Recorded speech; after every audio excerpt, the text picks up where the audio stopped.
Well, now that we have a working op amp, it's DC balanced and it doesn't clip. I can raise the voltages quite high now. This is 2 volts per division, so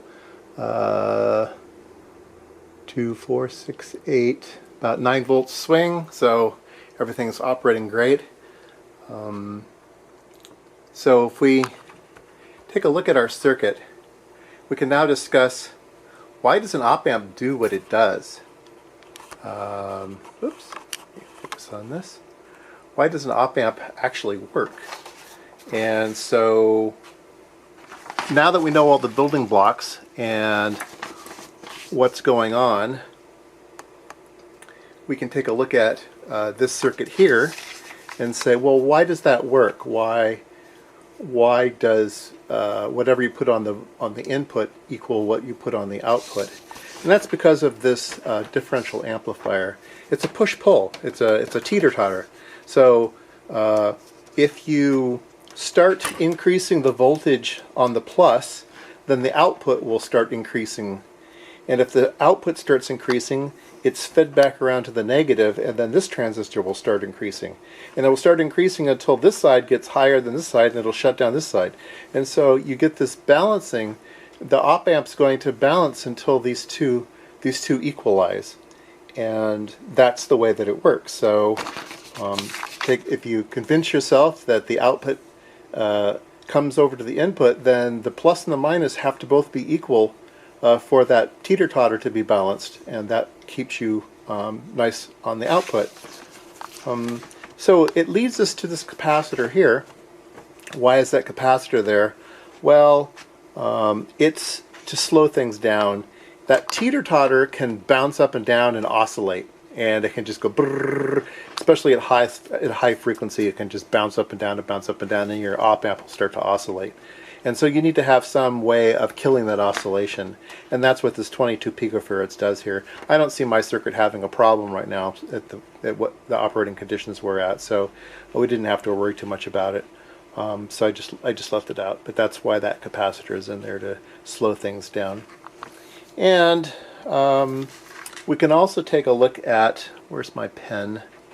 I'm always losing my pen. So now we can also look at another circuit. And we have the plus and the minus, and our plus comes in and the minus comes out. Now normally we would tie this here, but we're going to put a resistor here, and then we're going to put a resistor here to ground. Ignore this thing here. And so let's say this is a 1K and this is a 1K. Now the op amp's going to do everything it can to make sure that the teeter-totter is balanced and your plus and minuses are equal. So if you say you have 1 volt here, it's going to make the negative 1 volt. Well, how does it make the negative 1 volt? Well, it has to put 1 volt here.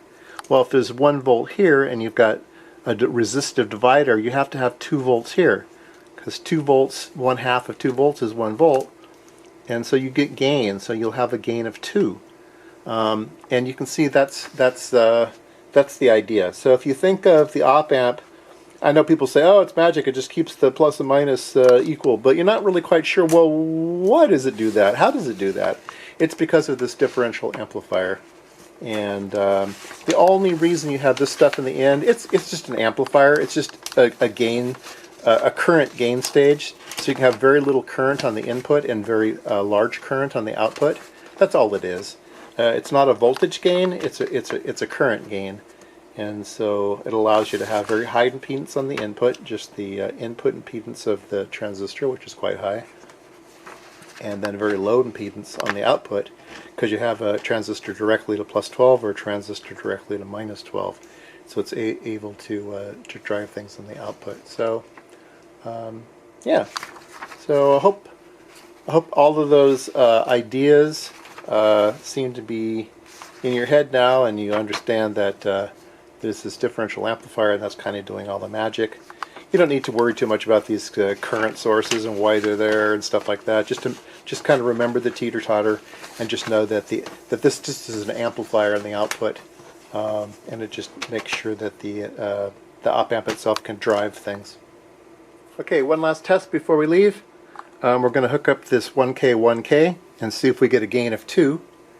And so I've added a couple resistors here on the output, a 1K and a 1K, and let's see if it's doing what it's supposed to do.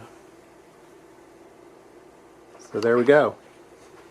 The purple is the input and the yellow is the output, so we'll get a gain of 2. If we bring it up so that their negative excursions are about the same, there you go. You can see that purple's about half of the output. So op amp works.